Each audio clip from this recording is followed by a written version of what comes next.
Hi ಎಲ್ರಿಗೂ ನಮಸ್ತೆ, welcome back Kavitha Raghav YouTube channel. ನಾನಿವತ್ತು ಕಿಚನಲ್ಲಿದ್ದೀನಿ. ನಿಮ್ಗೆ ಆಲ್ರೆಡಿ ಗೊತ್ತಾಗಿರುತ್ತೆ ಏನು ಅಂತ. ನಾನಿವತ್ತು ಒಂದು ರೆಸಿಪಿ ಮಾಡ್ತಿದ್ದೀನಿ. ಇವತ್ತು ಕುಕ್ಕಿಂಗ್ ವಿಡಿಯೋ ಮಾಡೋಣ ಅಂತ. ಇವತ್ತು ಮಟನ್ ಸಾಂಬಾರು ಮಾಡ್ತಾ ಇದ್ದೀನಿ. ತುಂಬ ಸಿಂಪಲ್ಲು, ತುಂಬ ಜಾಸ್ತಿ ಇಂಗ್ರೀಡಿಯೆಂಟ್ಸ್ ಬಳಸುತ್ತೆ, ತುಂಬ ಸಿಂಪಲ್ಲಾಗಿ ಅದು ತುಂಬ ಟೇಸ್ಟಿಯಾಗಿರುತ್ತೆ. ನಾನಿವಾಗ ಹೇಳೋ ರೆಸಿಪಿ ಯಾರು ಬೇಕಾದರೂ ಟ್ರೈ ಮಾಡ್ಬೋದು. ಅಂತಂದರೆ ಬ್ಯಾಚುಲರ್ಸ್ ಆಗಿರ್ಬೋದು, ಫಸ್ಟು ಟ್ರೈ ಮಾಡೋರಾಗಿರ್ಬೋದು. ನಾನು ಈ ರೆಸಿಪಿನ ತುಂಬ ಸಿಂಪಲ್ಲಾಗಿ ಮಾಡ್ತಾ ಇದ್ದೀನಿ. ಹಾಗಾಗಿ ಈ ವಿಡಿಯೋನ ಕೊನೆವರೆಗೂ ನೋಡಿ. ಬನ್ನಿ ಮಾಡೋಣ ಯಾವ ಥರ ಅಂತ. ನೋಡಿ, ನಾನಿಲ್ಲಿ ಮಟನ್ನ ಅರ್ಧ ಕೆ ಜಿ ತೊಗೊಂಡಿದ್ದೀನಿ. ಈ ಅರ್ಧ ಕೆ ಜಿ ಮಟನ್ನ ನಾನು ಫಸ್ಟು ನೀಟಾಗಿ ವಾಶ್ ಮಾಡಿಕೊಂಡು ಒಂದು ಬೌಲಲ್ಲಿ ಹಾಕಿಟ್ಕೊಂಡಿದ್ದೀನಿ. ಒಂದು 2-3 ಸರಿ ಚೆನ್ನಾಗಿ ವಾಶ್ ಮಾಡ್ಕೊಳ್ಳಿ. ಆಮೇಲೆ ಕುಕ್ಕರ್ ಇಟ್ಟು ಅದಕ್ಕೆ ಒಂದು 2-3 ಸ್ಪೂನು ಆಯಿಲ್ ಹಾಕಿ ಮಟನ್ನ ಸ್ವಲ್ಪ ಫ್ರೈ ಮಾಡ್ಕೊಳ್ಳೋಣ. ಈ ಫ್ರೈ ಮಾಡ್ಕೊಳ್ಳೋದ್ರಿಂದ ಏನಾಗುತ್ತೆ, ಇದರಲ್ಲಿರೋ ಹಸಿ ಸ್ಮೆಲ್ಲೆಲ್ಲ ಹೋಗಿ ಮಟನ್ನು ಸಾಂಬಾರು ಮಾಡಬೇಕಾದ್ರೆ ತುಂಬ ಟೇಸ್ಟಿಯಾಗಿ ಬರುತ್ತೆ. ಈ ಥರ ಮಾಡ್ಕೊಳ್ಳೋದ್ರಿಂದ ತುಂಬ ಚೆನ್ನಾಗಾಗುತ್ತೆ. ಹಾಗೆ ಮತ್ತು ಇದ್ರದ್ದು ಹಸಿದು ನೀರೆಲ್ಲ ಬಿಟ್ಕೊಳ್ಳುತ್ತೆ. ಮಟನ್ನು ನೀರಿನ ಅಂಶ ಎಲ್ಲ ಬಿಟ್ಕೊಂಡು ಆ ನೀರಿನ ಅಂಶ ಎಲ್ಲ ಡ್ರೈ ಆಗಿ ಚೆನ್ನಾಗಿ ಒಳ್ಳೆ ಟೇಸ್ಟ್ ಸಿಗುತ್ತೆ. ಹಾಗಾಗಿ ಫಸ್ಟೇನೇ ಒಂದು 5-10 ನಿಮಿಷ ನೀಟಾಗಿ ಅರಿಶಿನ ಮತ್ತು ಅದಕ್ಕೆ ಸ್ವಲ್ಪ ಉಪ್ಪು ಹಾಕ್ಬಿಟ್ಟು ಅದ್ರ ಹಸಿ ಸ್ಮೆಲ್ಲು ಮತ್ತು ಅದು ನೀರೆಲ್ಲ ಬಿಟ್ಕೊಂಡು ನೀಟಾಗಿ ಚೆನ್ನಾಗಾಗುತ್ತೆ ಮಟನ್ನು. ಇದು ಇಲ್ಲಿ ಫ್ರೈ ಆಗ್ತಿರ್ಬೇಕಾದ್ರೆ ಒಂದು 5-10 ನಿಮಿಷ ಇದು ಪಾಡಿದ್ದು ಫ್ರೈ ಆಗ್ತಾ ಇರುತ್ತೆ. ನಾವಿಲ್ಲಿ ಅಷ್ಟೊತ್ತಿಗೆ ಮಿಕ್ಸಿ ಜಾರಿಗೆ ಏನೇನು ರುಬ್ಕೋಬೇಕು ಅಂತ ನೋಡೋಣ ಬನ್ನಿ. ಮಿಕ್ಸಿ ಜಾರ್ಗೆ ನಾವಿಲ್ಲಿ ಫಸ್ಟು ಶುಂಠಿ ಬೆಳ್ಳುಳ್ಳಿ, ನಾನಿಲ್ಲಿ ಬೆಳ್ಳುಳ್ಳಿನ ಹಾಗೇ ಹಾಕ್ಕೊಂಡಿದ್ದೀನಿ ಸ್ವಲ್ಪ ಟೇಸ್ಟ್ ಚೆನ್ನಾಗಿರುತ್ತೆ ಅಂತ. ನಾನಿಲ್ಲಿ ಮಟನ್ ಅರ್ಧ ಕೆ ಜಿ ತೊಗೊಂಡಿರೋದ್ರಿಂದ ಎಲ್ಲ ಸ್ವಲ್ಪನೇ ಶುಂಠಿ ಬೆಳ್ಳುಳ್ಳಿ, ಹಾಗೆ 1 ಟೊಮೊಟೊ ಮತ್ತು ಒಂದು ಮೀಡಿಯಮ್ ಸೈಜ್ 1 ಈರುಳ್ಳಿ, ಹಾಗೆ ಕೊತ್ತಂಬರಿ ಸೊಪ್ಪು ಮತ್ತು ಪುದೀನ ಸೊಪ್ಪು ಇದನ್ನು ಒಂದು ಸ್ವಲ್ಪ. ಹಾಗೆ ಇಲ್ಲಿ ನಾನು ಕಾಯಿ ತೊಗೊಂಡಿಲ್ಲ, ಅಂದರೆ ಕೊಬ್ಬರಿ, ಒಣಗಿರೋ ಕೊಬ್ಬರಿನೇ ಸ್ವಲ್ಪ ಜಜ್ಕೊಂಡು ಹಾಕೋತಾ ಇದ್ದೀನಿ. ಹಸಿ ಕಾಯಿ ಇದ್ರೂ ಓಕೆ, ಕೊಬ್ಬರಿ ಆದರೂ ಓಕೆ, ಯಾವುದಾದ್ರೂ ಓಕೆ. ಇಲ್ಲಿ ಇಷ್ಟು ಇದ್ರ ಜೊತೆಗೆ ಇಲ್ಲಿ ನೋಡಿ ಚಕ್ಕೆ, ಲವಂಗ ಮತ್ತು ಗಸಗಸೆ ಇವು 3 ಚಕ್ಕೆ ಬರೀ 2 ತೊಗೊಂಡಿದ್ದೀನಿ. ಲವಂಗನೂ ಕೂಡ ತುಂಬ ಕಡಿಮೆ, ಹಾಗೆ ಗಸಗಸೆ ತುಂಬ ಜಾಸ್ತಿ ಇಂಗ್ರೀಡಿಯೆಂಟ್ಸ್ ಬಳಸಿದ್ರೆ ತುಂಬ ಚೆನ್ನಾಗಿರೋದಿಲ್ಲ. ಸೊ ಹಾಗಾಗಿ ಸ್ವಲ್ಪನೇ ಬಳಸಿದ್ರೆ ಟೇಸ್ಟಿಯಾಗೂ ಇರುತ್ತೆ. ತುಂಬ ಜಾಸ್ತಿ ಮಸಾಲೆ ಖಾರ ಆ ಥರ ಅನಿಸೋದಿಲ್ಲ. ಈ ಥರ ಮಿಕ್ಸಿ ಜಾರ್ಗೆ ಮಾಡಿಕೊಂಡು ನೋಡಿ ಈ ಥರ ಆಗಿದೆ. ಇದನ್ನು ನಾವು ಇಲ್ಲಿ ಕುದೀತಾ ಇದೆಯಲ್ವ, ಬೇಯ್ತಾ ಇದೆಯಲ್ವ ಮಟನ್ನು, ಅದಕ್ಕೆ ನಾವು ಇದಕ್ಕೆ ಸೇರಿಸ್ಕೊಂಡು ಚೆನ್ನಾಗಿ ಮಿಕ್ಸ್ ಮಾಡ್ಕೊಳ್ಳೋಣ. ಮಿಕ್ಸ್ ಮಾಡಿಕೊಂಡು ಫಸ್ಟು ಇದನ್ನು ಮಿಕ್ಸಿಗೆ ಹಾಕಿರೋದನ್ನ ಮಾತ್ರ ಇದನ್ನು ಹಾಕ್ಕೊಳ್ಳಿ. ಆಮೇಲೆ ಏನೇ ಸ್ಪೈಸಸ್ ಹಾಕಬೇಕು ಅಂತಲೂ ಹೇಳ್ತೀನಿ. ನೋಡಿದ್ರಿ ಅಲ್ವಾ, ಏನು ತುಂಬ ಜಾಸ್ತಿ ಐಟಮ್ ಏನಿಲ್ಲ, ತುಂಬ ಈಸಿಯಾಗಿ ಇದನ್ನು ಫಸ್ಟ್ ಟೈಮ್ ಕುಕ್ ಮಾಡೋರು ಕೂಡ ಮಾಡ್ಬೋದು. ಹಾಗೆ ಇದು ಮಸಾಲೆ ಆದಮೇಲೆ ಇದಕ್ಕೆ ಸ್ಪೈಸಸ್ ಏನೇನು ಆ್ಯಡ್ ಮಾಡಬೇಕು ಅಂತ ನೋಡ್ತಾ ಇದ್ವಿ.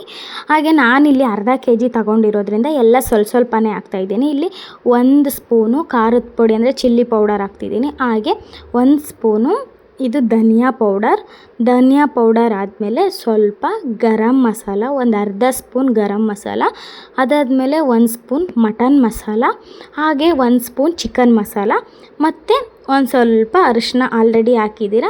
ಇಷ್ಟೇ ಸ್ಪೈಸಸ್. ಇನ್ನೂ ಒಂದು ಸರಿ ಹೇಳ್ತೀನಿ, 1 ಸ್ಪೂನ್ ಖಾರದ ಪುಡಿ, 1 ಸ್ಪೂನ್ ಧನಿಯಾ ಪುಡಿ, ಹಾಗೆ ಒಂದು ಅರ್ಧ ಸ್ಪೂನು ಗರಂ ಮಸಾಲ, ಹಾಗೆ 1 ಸ್ಪೂನ್ ಚಿಕನ್ ಮಸಾಲ, ಹಾಗೆ 1 ಸ್ಪೂನ್ ಮಟನ್ ಮಸಾಲ. ಇಷ್ಟು ಸ್ಪೈಸಸ್ನ ಹಾಕಿ ಚೆನ್ನಾಗಿ ಮಿಕ್ಸ್ ಮಾಡ್ಕೊಬೇಕು. ಚೆನ್ನಾಗಿ ಮಿಕ್ಸ್ ಮಾಡ್ಕೊಂಡಿದ್ದಾದಮೇಲೆ ಒಂದು 5-10 ನಿಮಿಷ ಹಾಗೇ ಕುದಿಸ್ಕೊಂಡು, ನಿಜವಾಗೂ ಇಷ್ಟೇ ಇಂಗ್ರೀಡಿಯೆಂಟ್ಸು, ಇಷ್ಟೇ ಸ್ಪೈಸಸ್ಸು ಎಷ್ಟು ಟೇಸ್ಟಾಗಿ ಬರುತ್ತೆ ಅಂತಂದರೆ ಒಂದು ಸರಿ ನೀವು ಟ್ರೈ ಮಾಡಿ ನೋಡಿ. ನಾನಿಲ್ಲಿ ಹಾಗೆ ನಾನು ಒಬ್ಬಳೇ ಫೋನ್ ಇಟ್ಕೊಂಡು ನಾನು ಒಬ್ಬಳೇ ವೀಡಿಯೋ ಮಾಡ್ತಿರೋದ್ರಿಂದ ಸ್ವಲ್ಪ ಅಡ್ಜಸ್ಟ್ ಮಾಡ್ಕೊಳ್ಳಿ. ನಾನು ಸರಿಯಾಗಿ ವೀಡಿಯೋ ಬಂದಿಲ್ಲ ಅಂತಂದರೆ ಸಾರಿ, ಆದರೆ ನಿಜವಾಗ್ಲೂ ಇದನ್ನು ಟ್ರೈ ಮಾಡಿ, ತುಂಬ ಒಳ್ಳೆ ಟೇಸ್ಟ್ ಸಿಗುತ್ತೆ. ಇದಾದಮೇಲೆ ನೆಕ್ಸ್ಟು ಇದಕ್ಕೆ ವಾಟರ್ ಒಂದು 2-3 ನಿಮಿಷ ಚೆನ್ನಾಗಿ ಇದು ಕುಕ್ ಆಗಲಿ. ಹಂಗೆ ಎಲ್ಲ ಸ್ಪೈಸಸ್ ಎಲ್ಲ ಹಾಕಿರೋದೆಲ್ಲ ಚೆನ್ನಾಗಿದಾದಮೇಲೆ ಇಲ್ಲೇ ಮಿಕ್ಸಿ ಜಾರಿಗೇ ಅದು ಮಸಾಲೆ ರುಬ್ಬಿದ್ದೀವಲ್ವ, ಅದೇ ಮಿಕ್ಸಿ ಜಾರಿಗೇ ಸ್ವಲ್ಪ ನೀರು ಹಾಕ್ಕೊಂಡು 1 ಗ್ಲಾಸಷ್ಟು ಅದು ನೀಟಾಗಿ ಅದು ತೊಳ್ಕೊಂಡು ಮಸಾಲೆ ಎಲ್ಲ ಇರುತ್ತೆ ಅಲ್ವ, ಅದನ್ನು ಹಾಕ್ಕೊಂಡು ಇಲ್ಲಿ ಚೆನ್ನಾಗಿ ಮಿಕ್ಸ್ ಮಾಡ್ಕೊಂಡಿದ್ದಾದಮೇಲೆ ನಿಮಗೆ ಎಷ್ಟು ಉಪ್ಪು ಖಾರ ಎಲ್ಲ ನೋಡ್ಕೊಳ್ಳಿ, ಟೇಸ್ಟ್ನ ಎಲ್ಲ ಕರೆಕ್ಟಾಗಿದೆಯೋ ಇಲ್ವೋ ಅಂತ. ಆಮೇಲೆ ನಿಮಗೆ ಎಷ್ಟು ಒಂದು 2-3 ಗ್ಲಾಸ್ ಚೆನ್ನಾಗಿ ನೀರು ಹಾಕಿ, ಒಂದು ದೊಡ್ಡ ಗ್ಲಾಸಲ್ಲೇ ಒಂದು 1 ಲೀಟರಷ್ಟು ನೀರು ಹಾಕಿದ್ರೂ, ಯಾಕಂದರೆ ಇದು ಮಟನ್ ಅಲ್ವಾ, ತುಂಬ ಬೇಯಬೇಕಿದು, ಚೆನ್ನಾಗಿ ಬೇಯಬೇಕು. ಹಾಗಾಗಿ ಸ್ವಲ್ಪ ನೀರು ಜಾಸ್ತಿನೇ ಹಾಕ್ಕೊಳ್ಳಿ. ನೀರು ಜಾಸ್ತಿನೇ ಹಾಕ್ಕೊಂಡಿದ್ದಾದಮೇಲೆ ಇದನ್ನು ಮಿನಿಮಮ್ ಏನಿಲ್ಲ ಅಂತ ಒಂದು 8ರಿಂದ 10 ವಿಸಿಲ್ಲು ಹೊಡೆಸ್ಕೊಬೇಕು. ಇದು ಮಟನ್ ಆಗಿರೋದ್ರಿಂದ ಚೆನ್ನಾಗಿ ಬೇಯಬೇಕಿದು. ನಾನಿಲ್ಲಿ ನಮ್ಮ ಪಾಪುಗೂ ಕೂಡ ತಿನ್ನಿಸ್ತೀನಿ, ಹಾಗಾಗಿ ನಾನೊಂದು 2 ವಿಸಿಲ್ ಎಕ್ಸ್ಟ್ರಾನೇ ಹೊಡೆಸ್ಕೊತೀನಿ. ನೀವು ಒಂದೇ ಸರಿ ಮತ್ತೆ ಪದೇ ಪದೇ ಚೆಕ್ ಮಾಡಿ ಬೆಂದಿಲ್ಲ ಅಂತಂದರೆ ಕಷ್ಟ ಆಗುತ್ತೆ, ಏನಾಗೋದಿಲ್ಲ. ಒಂದು 10 ವಿಸಿಲ್ ಒಂದೇ ಸರಿ ಹೊಡೆಸ್ಕೊಂಡ್ರೆ ಫುಲ್ ಸಾಫ್ಟಾಗಿ ನೀಟಾಗೆ ಬೆಂದ್ಬಿಟ್ಟಿರುತ್ತೆ. ಹಾಗಾಗಿ ಇಲ್ಲಿ ಈ ಬೇಸಿಗೆಯಲ್ಲಿ ಈ ಟೈಮಲ್ಲಿ ಚಿಕನ್ಗಿಂತ ಮಟನ್ ತಿನ್ನೋದೇ ಬೆಸ್ಟು.